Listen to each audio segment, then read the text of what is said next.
Welcome to another Raid Shadow Legends video. I'm Great Scott. Great Scott! And if you're new to our channel, please check out some of our other videos, but here on this channel we use free champions only. It's a free-to-play account, and so we only use campaign farmable champions, we only use daily login champions, champions from permanent fusions, champions you can buy from the Tag Team Bazaar or from the clan shop. We also use all rares because you get so many ancient shards, eventually you're going to have all the rares. We try not to use too many void rares because those are a little harder to get. But basically, bottom line is, if everybody has access to this champion, they're fair game for us, we're going to use them. The whole idea for this channel is to teach you how to do all the content with free champions, so you don't have to get lucky and pull legendary champions out of shards. You can do all the content and have a great time playing the game with what Plarium gives you for free. So today, the video is all about poison. So we have a bunch of free poisoners that we can go through, poisoners that are available to everyone. Some commons, some uncommons. We've got some rares and epics that are free. We've even got some legendaries that are free to you that will allow you to poison the heck out of anything you're trying to poison and hopefully get past that part that you're stuck on. So without further ado, let's take a look into some of our champions here. And the first one on my list is going to be, these aren't in a particular order, I think I have maybe a total of 15 picked out for us. At the very bottom of the list is going to be from the Undead Hordes. It is none other than Deathhound.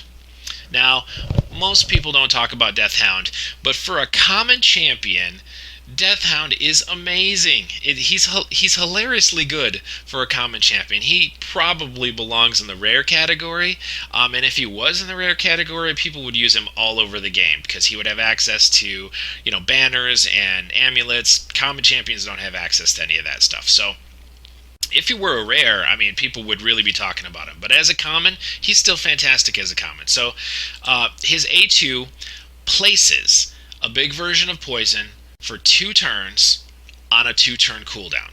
That's pretty good. But what people really go crazy about is his A1 because it's so unique.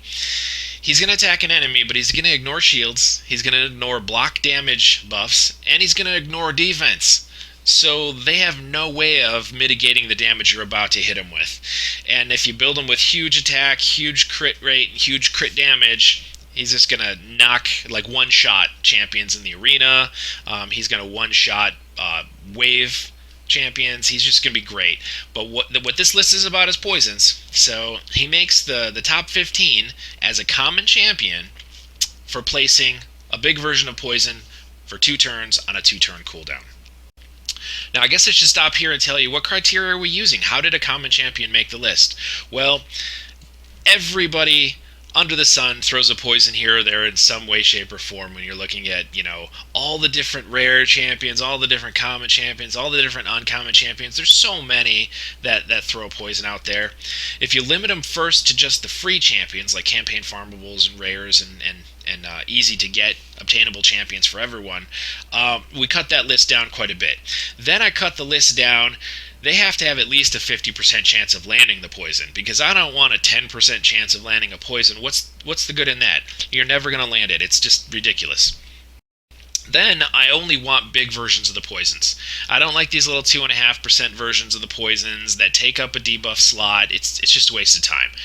Big versions, more than 50% land rates, and I don't want it to be on a super long cooldown either. I'm looking for, 1 or 2 turn cooldowns. If it's on an A1, that's great. A2 with a short cooldown's fine. I don't want any longer than a 4-turn cooldown. So the cool thing about Deathhound is he gives you a 2-turn big version of the poison on a 2-turn cooldown. So if you put him in Relentless, you put him in Reflex, he's getting back around to that poison fairly quickly. And he's not a slow champion, but he's common. Would I recommend taking him to 60? No.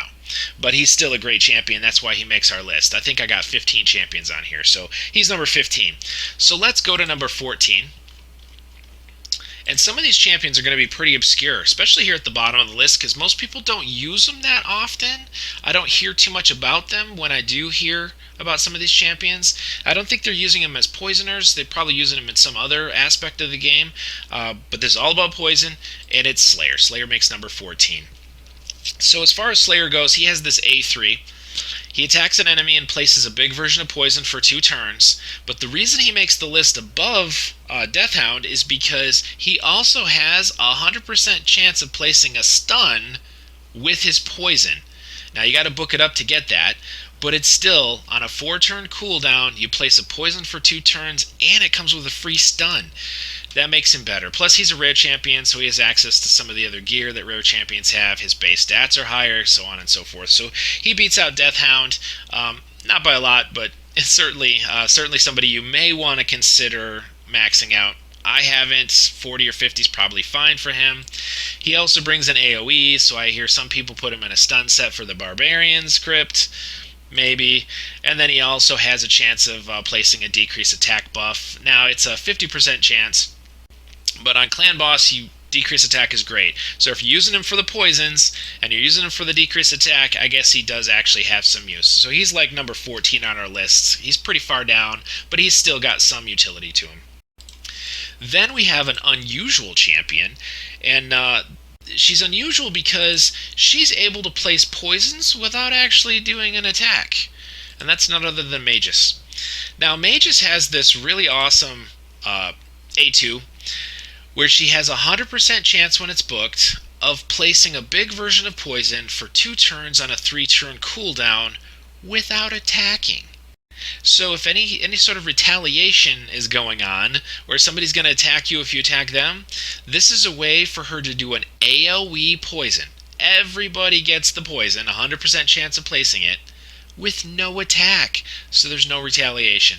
So it's actually really good on certain floors of the Doom Tower. It's really good on even in the Knights Revenant faction crypts. It's pretty good there too. Now, she has a pretty good chance of a stun. It's a 50% on her A1, so she brings a stun to the table. She brings that poison all enemies without the attack, which is good. And she also has an AoE attack that heals her for the amount of damage she inflicts. So if there's 4 or 5 enemies out there still on the board and she's running low, you just throw her A3 and it practically heals her all the way up. So she's actually pretty good, and she makes the list still at the bottom of the list as far as poisoners go, because it's a unique skill. It doesn't actually attack, but it does place a poison, 100% chance on all enemies for 2 turns. So she makes that list. The next one is actually from our High Elves, and it is Hyria. Now, Hyria has the A2 that attacks 3 times. Now, that's important because each hit has a 50% chance, 55%, of placing a big version of poison for 2 turns on a 4-turn cooldown. Well, if you've got 3 hits and it's a 50 to 55% chance with the mastery, you're probably going to land 1 or 2 of them. You may land all 3 of them. It doesn't necessarily mean you're not going to land all 3, but 55% is not the best odds. So, yeah, it's a good poison. It places 1 or 2 poisons pretty much every time you use this for 2 turns on a 4-turn cooldown. I wish there was another book where we could bring it down to a 3. She'd be a better poisoner in that case. But she also brings some other things to the table in addition to that poison. She brings an ally attack. So she's going to attack with 2 random allies, and she has a chance of increasing her crit. So she's okay for the Clan Boss. I see a lot of people using her in the Clan Boss, mostly for the allied attack, because some of your other poisoners can add more poisons when they join the attack, but it's only 2 of the allies. When she tries to poison, she hits 3 times, and it's only a 50 to 55% chance that she can do that. She's still a great champion, don't get me wrong. If you need to use her in early and even mid-game Clan Boss, you can. She starts to phase out in Nightmare and Ultra Nightmare, though, depending on your team makeup, of course. She's got some usability. You could take her to 60. She'll be fine doing that, and she's pretty good all around with that ally attack, especially in Fire Knight. So you might want to consider her, but for a poisoner, she's still pretty low on the list. Then we are going back to Barbarians again. And the Barbarians have Tiger Soul. Now, Tiger Soul is a pretty good poisoner. Tiger Soul has an A1 that has a 40, 50, 60% chance, 65 when booked, of placing a poison for 2 turns. She's got a 96 base speed, so you can make her plenty fast. You could put her in a relentless set and make her even better at placing these A1 poisons. So she's going to be placing quite a bit of poisons for 2 turns with no cooldown. She can do it as soon as she gets another turn. She also brings some other things to the table, like she's going to bring 100% chance of weaken for 2 turns on a 4-turn cooldown. Wish it was 3 turns.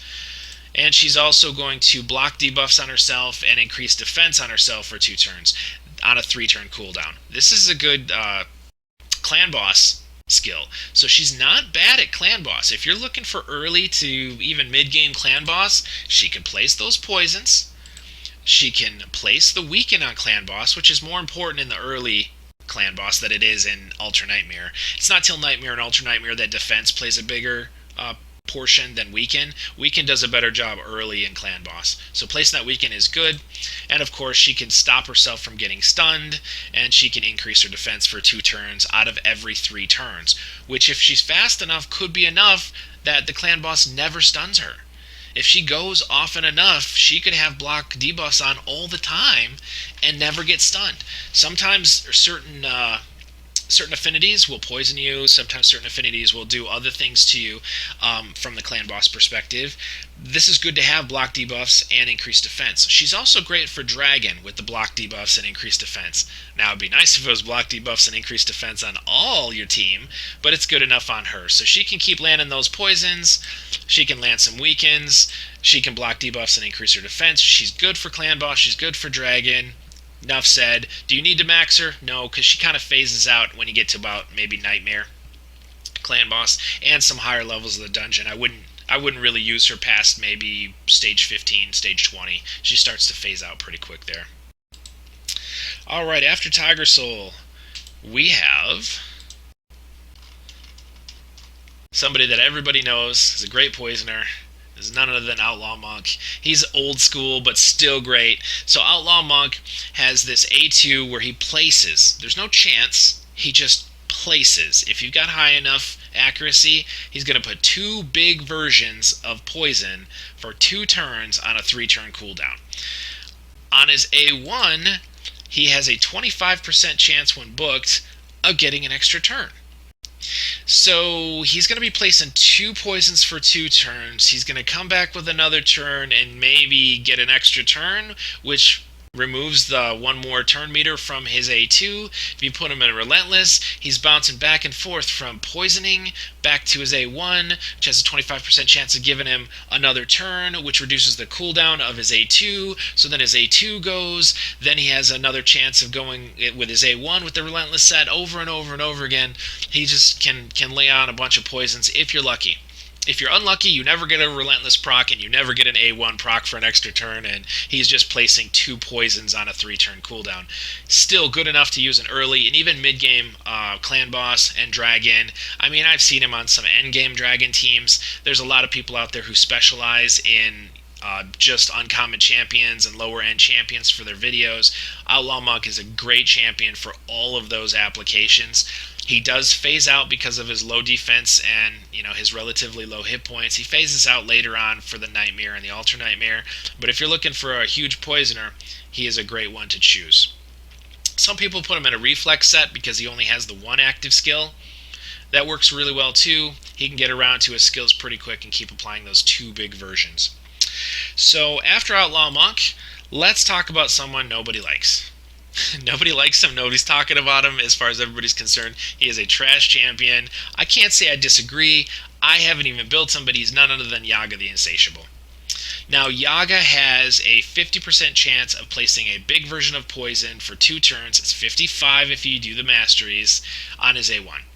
That's not a bad poison for an A1. We talked about some of the others that have slightly higher on an A1. It's okay. All right. He's not a trash champion just because of his A1. Now, his A2, actually not a bad poisoner either. Each hit has a 75% chance of placing a 5% poison. So that's 2 hits, likely 80% with the masteries. You're going to get 80% times 2 hits. You're probably going to be placing both poisons. So his A1 could potentially place a poison. His A2 could place 2 more big versions of the poison.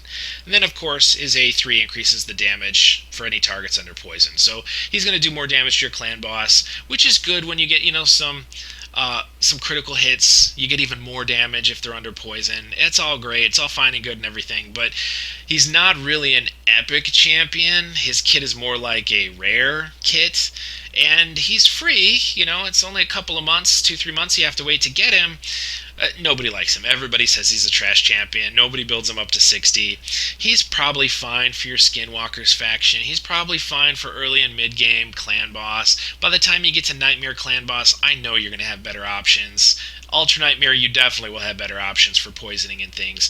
So he's just basically an okay champion. But he makes our list about halfway through. And then we get somebody I love to talk about that nobody talks about, worse than Yaga, in fact. An excellent champion that everyone should be talking about as far as poisoners go, and basic utility everywhere. It's Assassin. Why does everybody hate Assassin? I have no idea. So his A1 has a 75% chance, 80 with masteries, of placing a big version of poison on his A1. That's great. That's 85% chance or 80% chance of placing the poison. Awesome. On an A1, that's great. That's better than anybody's A1 so far. And then on his A2, he has a 75% chance of increasing the duration of the poison that he just put on. That's great. And it's on a 3-turn cooldown. And his A3, if you're using it for Clan Boss, he's got a 100% chance of placing Weaken for 2 turns. 100% for 2 turns on a 3-turn cooldown. That's awesome. So you can be placing a poison, then you can place a weaken, then you can extend them both over and over and over again. And it's not just his stuff that he extends. If you've got a decreased defense, you've got a decreased attack, if you've got other poisons, if you've got anything going on as far as debuffs go on the clan boss or the dragon or anyone for that matter, he's going to increase the duration of all those debuffs for a whole nother turn.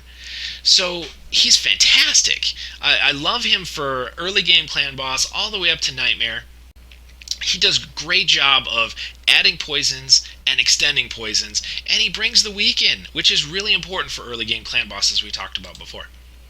He also increases speed in all battles by 10%, but hey, you get High Katoon after 30 days, and she's a lot better at that.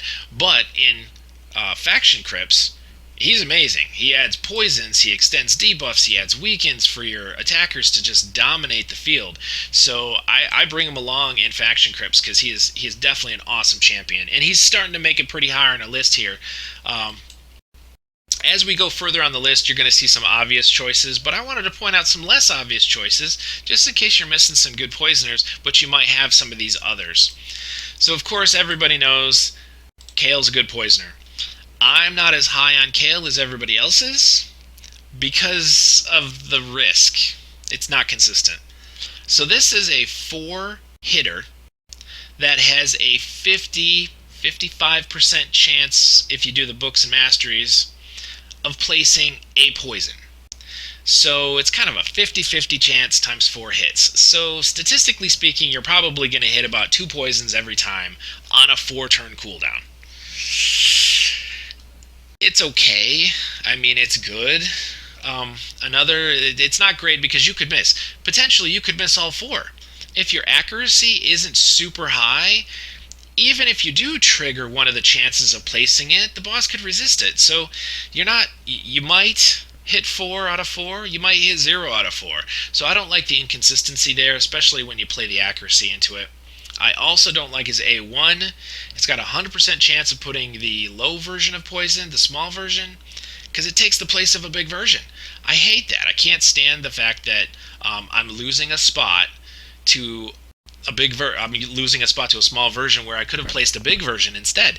So I don't like Kale when it comes to clan boss. Now he's great all the way through early clan boss. If he was your starter, book him to 60. He's fantastic. He goes into so many different areas and he's so good everywhere. But as far as poisoners go, and just strictly poisoners, he's not the greatest here. He's very inconsistent, and this stinking A1 takes up so many slots because it's 100% land rate. And it's just not ideal.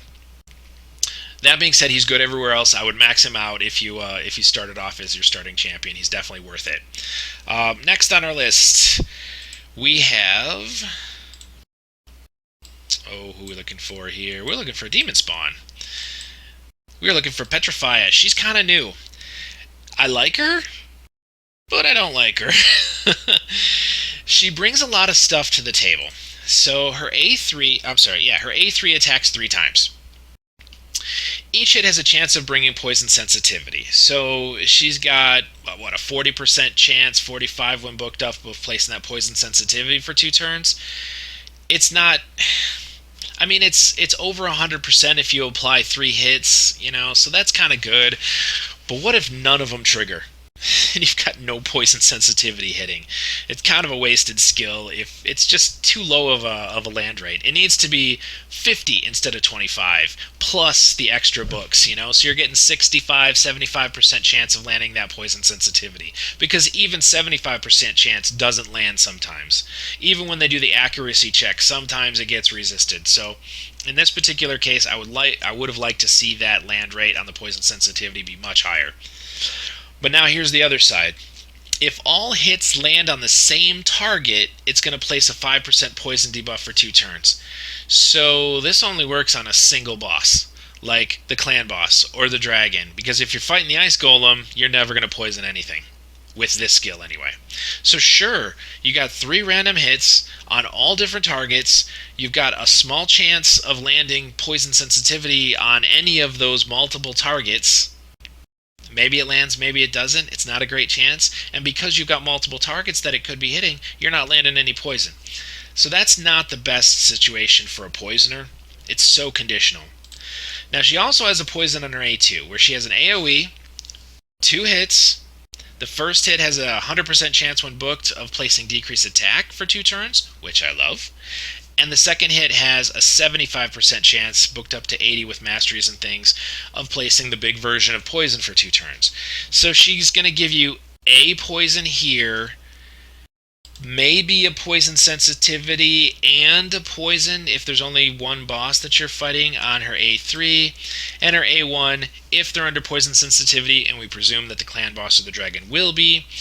You've got a 20, 35% chance of placing the big version of decreased defense. So that's some utility brought to the fight. I just don't like her as an awesome poisoner because it's so conditional. You have to be fighting one boss. It's a low chance to land your poison sensitivity. You've got a good chance of decreased attack, which makes her good for clan boss and dragon. The second hit only has a 75%, 80% chance of placing a single poison for 2 turns on a 3-turn cooldown. But she does bring a decreased defense for the clan boss, which is pretty good when you get to the higher levels of clan boss. But I think there's better poisoners out there. She's pretty high on the list because of all of her utility, especially since she brings some accuracy. So I like that a lot, but I think she's high on the list, but not that high on the list. She's like maybe in the top 5 at this point, if you've been counting. So after Petrifier, we have somebody who does almost the same thing, and of course, it's our girl Frozen Banshee.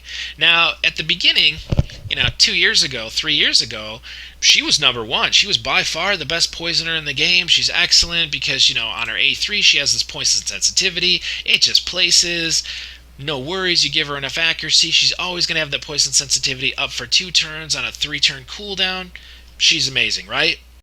But that doesn't bring any poisons. So it takes a whole nother turn for her to use her A1 after they're under poison sensitivity for her to apply, and she's got a 100% chance of placing a total of 2 poisons if her poison sensitivity landed. However, if it didn't land, for some reason the accuracy wasn't there, or it was a weak hit, or who knows what, you're not going to land anything on your A1. So it's like you get a basic hit and a basic hit times 2. Nothing happens on this girl. So she was a fantastic champion early on, and if you're gonna build her, I highly recommend building her for clan boss all the way through even Ultra Nightmare clan boss if you want. She's great all the way through. However, you have to spend so much to get her accuracy.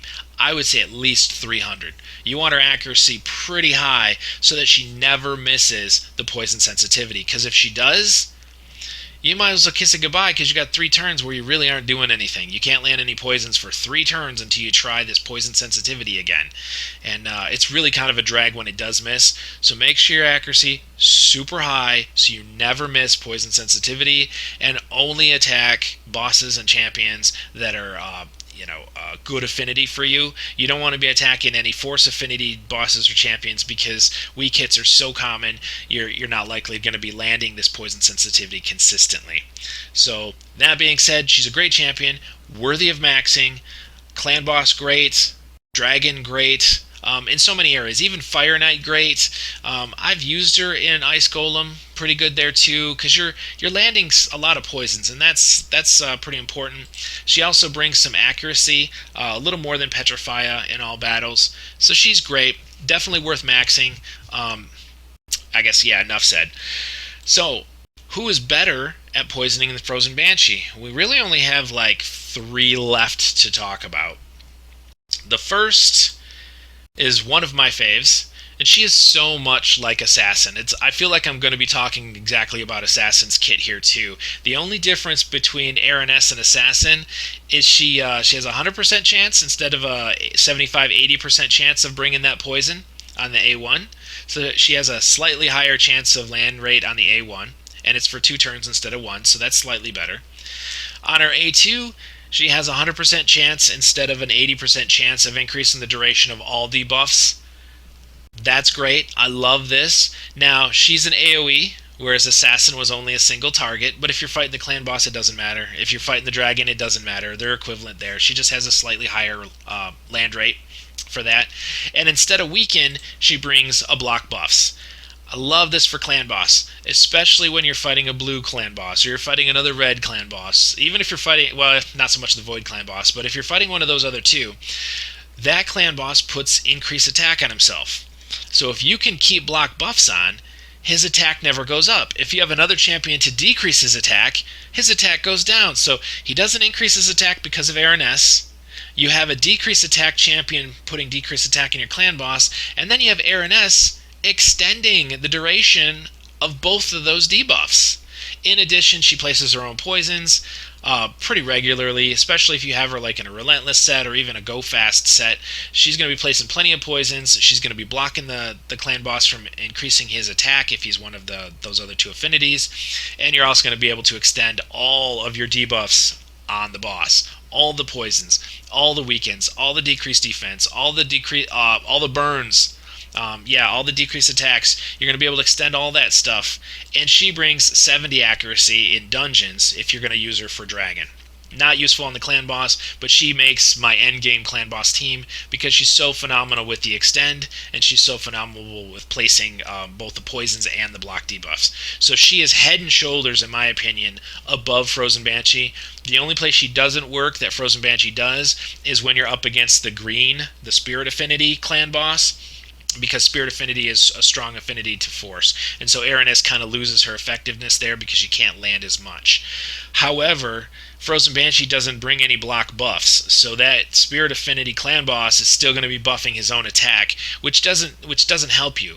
You're not going to last any longer because of that. So this block buffs is actually an excellent skill to bring. Araness, great poisoner, great clan boss, great dragon champion, definitely makes the team.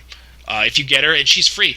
She's actually a free part of a fusion, and I forget which person you're fusing. I think it's Rosin that you're fusing Araness for. So build 2 of her. Fuse one that you're going to use for your clan boss teams, and fuse another one to actually put into the Rosin fusion, because you're going to use her all over the place, especially when you get into those hard dungeons. She's also great when you have those clan quests that say place 10 debuffs on the champion. It's not champion. 10 debuffs on the enemy boss, or on the boss to get the clan quest. You know what I'm talking about, right? If you're short on debuffs, or if the boss keeps resisting a lot of your debuffs, and you can only put 1 or 2 on per round, she can extend those for a whole nother round. And so the fact that she can keep extending those few debuffs that you're putting on the enemy boss, she can get you to that 10 debuffs quest for your clan quests, and then you can get, of course, the clan coins for that. So she's awesome. Build her up. Do not feed her into the rosin until you have 2 of her, and you won't regret it. I promise you won't regret it. Next on the list, oh boy, we've got a big hitter. And now it takes a long time to get these last 2 champions, and I mean a long time. I don't even have this champion yet, but he's phenomenal at poisoning. It's none other than the Dark Kayle. Now, Dark Kayle has an A3 where he has a 100% chance of placing 3 big versions of poison and a poison sensitivity for 2 turns out of every 3 turns. That in and of itself should put him at number 1, right? It doesn't, but it should, because that's an amazing skill to have. And I toyed around with putting him at number 1 because as far as free champions go, and you get him after like a bazillion years of beating the Doom Tower secret rooms, Doom Tower normal, thankfully. I'm not using Doom Tower hard champions here, but after about a bazillion years of completing Doom Tower, you're going to go through like Akoth, you're going to go through Archmage, Akoth, Ryan, and then Dark Kayle. And by the time you get Dark Kayle, I mean, heck, he's just icing on the cake because you probably got all those other poisoners we already talked about today.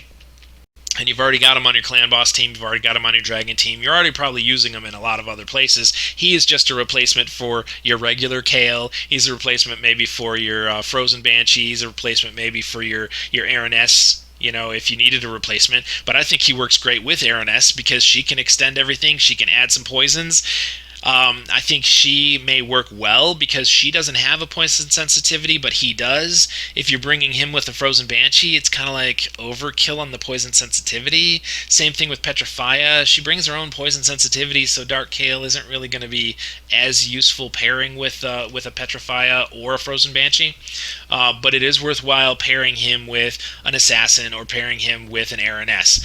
Preferably Araness because she brings more to the clan boss team and more to the dragon team. However, Dark Kayle is an excellent poisoner here. Now, he does some other stuff too.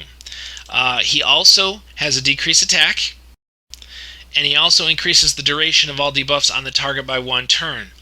You can pair this with an Araness. So he's going to throw some poisons and some poison sensitivities. Then Araness can extend it. Then he can throw his decreased attack, and he can extend it again. So you've got double extensions. So that's why I like to pair my Dark Kayle with an Araness to really slap on the poisons. But oh no, guess what? His debuff bar is going to get full, right? Wrong. His A1 attacks 3 times, and each hit has a 35% chance to instantly activate 2 poisons or 1 poison and a burn. 3 hits has a chance of activating 2 poisons times 3, which is awesome because that debuff bar is going to have room for more poisons to stack up on it. So what winds up happening, and I've seen this in a lot of videos, and I can't wait to try it as soon as I get Dark Kayle, but I'm not a bazillion years into it, and I haven't beaten every Doom Tower secret room 100 times. So when I do get him, I'm going to pair him with my Araness, and they're going to keep extending. So they're going to keep adding poisons, keep extending the poisons, keep blowing up the poisons, keep adding more poisons, keep extending poisons, keep blowing up poisons. And when we pair him, Araness, and the last person on our list, the number 1 poisoner that I have that's free, you're going to see some incredible poison damage coming out of just 3 champions, and that would be my Araness, my Dark Kayle, and of course this very last champion that everybody knows and loves, Mythralla. Mythralla makes number 1 as far as the poisoners go. She's fantastic in so many areas. You get Mythralla from beating normal, or I guess any level. I'm not sure about the other levels of Hydra, but if you just start beating normal, you're going to get shards of Mythralla. Once you get 100 shards of Mythralla, which takes, 50 weeks or something like that, so about a year, I have Mythralla way before I have my Dark Kayle. I can't explain it. That's just the way it turned out. Mythralla is fantastic because of her A1. 2 times at random, each hit has a 100% chance when booked of placing big version of poison. So if you're on the clan boss, she places 2 poisons. So you're on the dragon, she just places 2 poisons. As long as her accuracy is high enough, which it always is on this champion, she's going to keep placing 2 poisons every time she A1s. Now, she gives herself accuracy in all battles by 80, but also her resistance increases equal to the amount of the accuracy. So you don't have to build resist. You just boost her accuracy to 350, 400 if you want. She's always going to land the poisons, and she's going to have 400 resistance, so she's never going to get debuffed, which is amazing, which is absolutely amazing. The only time she'll get debuffed is if it's cannot resist on the skill, which does happen from time to time, but there's not that many bosses that have it. There's not that many champions that have it. So she makes number 1 because every A1 lands 2 poisons. If you pair her with a Dark Kayle and an Araness, Araness places a poison. Dark Kayle places poison sensitivity plus 3 poisons. Mithrala places another 2 poisons. Then Araness goes and extends all those poisons to like 3, sometimes even 4 turns. Then Dark Kayle goes. He's going to increase the duration of all those again, including an added decrease attack on top of that. Then Mithrala goes again, adding 2 more poisons. Your debuff bar is completely full.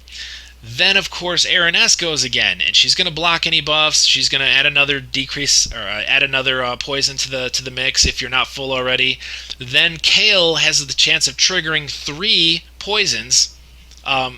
6. He's got the chance of doing 6 poisons on his A1. So that's going to reduce the turn count on all those poisons. But guess what? By that time, Araness comes back around again, and she's ready to extend the duration.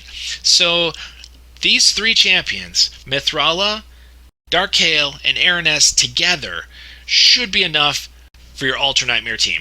Now, assuming you don't have an Infinity Shield or an Unkillable or something like that, if you're just playing regular, and this is free champions only, so we don't have the Demythas, we don't have the Bat Eaters, we don't have those kinds of champions. Well, a Corpulent Cadaver where you got an Infinity Shield. We don't have any of those teams, okay? I got Corpulent Cadaver, but I don't have the stuff that goes with him to make him work, like an Iron Brago. So, without access to that, you're basically stuck poisoning your Ultra Nightmare clan boss to death. And these 3 free champions can do a heck of a job.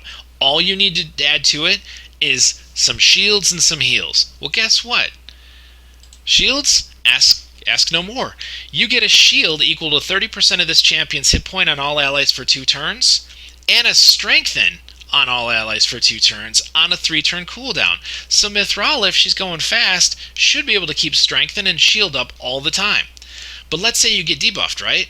Like you get stunned by the clan boss, or for some reason some of those other clan boss affinities might poison you or something. She removes all debuffs from all allies on this A3. It's an amazing A3. Mithrala is definitely one of the best clan boss supports you could possibly have because she brings the poison, she brings strengthen, she brings shield, she removes debuffs, and if that wasn't enough, she places a hex for 2 turns and a 60% increased defense and a 50% increased attack on all allies for 2 turns on a 3-turn cooldown. So you get your attack up, you get your defense up, you get strengthen, which mitigates damage, you get a shield, which removes the damage, and you get a double poison. She is like made for clan boss, right? She protects your whole team, makes everybody stronger, and throws poisons, which means she does a lot of damage as well. So it's pretty amazing. I love her. She brings accuracy. She brings her own resist. I mean, she's fantastic. So, top 3. Mithrala, Dark Kayle, Araness. Add anybody else to that team that you want. Make sure, they're adding protection. Make sure they're healing. Make sure they're reviving. Make sure they're making you go fast. Whatever. You're going to have a stellar Ultra Nightmare clan boss team. Indeed, you're going to go through Dragon. Even on hard mode, you're going to have an amazing Dragon team as well. All the bosses that you're having trouble beating, those 3 poisoners together will give you all the poison and all the debuff extensions that you're ever going to need to beat pretty much all the content that you're going to need to beat. So that's going to wrap it up here. Those are all the poisoners that you get for free that are worth getting. Some of them are worth building. Some of them are for only early game only. A lot of them you're going to take to the end game, but those top 3 definitely go to end game. Now, wait, Great Scott, you didn't mention Gravechill Killer. You're right, I didn't. Why? Because she's no good by herself. She needs Frozen Banshee or Petrifio or Dark Kayle in order for her to do anything helpful for your team. So she brings 2 big versions of the poison if the target's under poison sensitivity. So I've brought my Grave Chill Killer in with my Frozen Banshee. My Frozen Banshee misses her poison sensitivity, and Grave Chill only places 2 small versions of the poison. Well, that's terrible because it takes up 2 of my debuff slots, and I didn't get a single big version of poison, which is awful. And I don't have poison sensitivity. And Frozen Banshee's going to go again and not land any poisons because there's no poison sensitivity. So that was a nightmare. It was terrible. So Grave Chill Killer does not make the solo poisoner. When it works pretty good because you've got a poison sensitivity from Frozen Banshee, you get 2 big versions of the poison from Grave Chill Killer.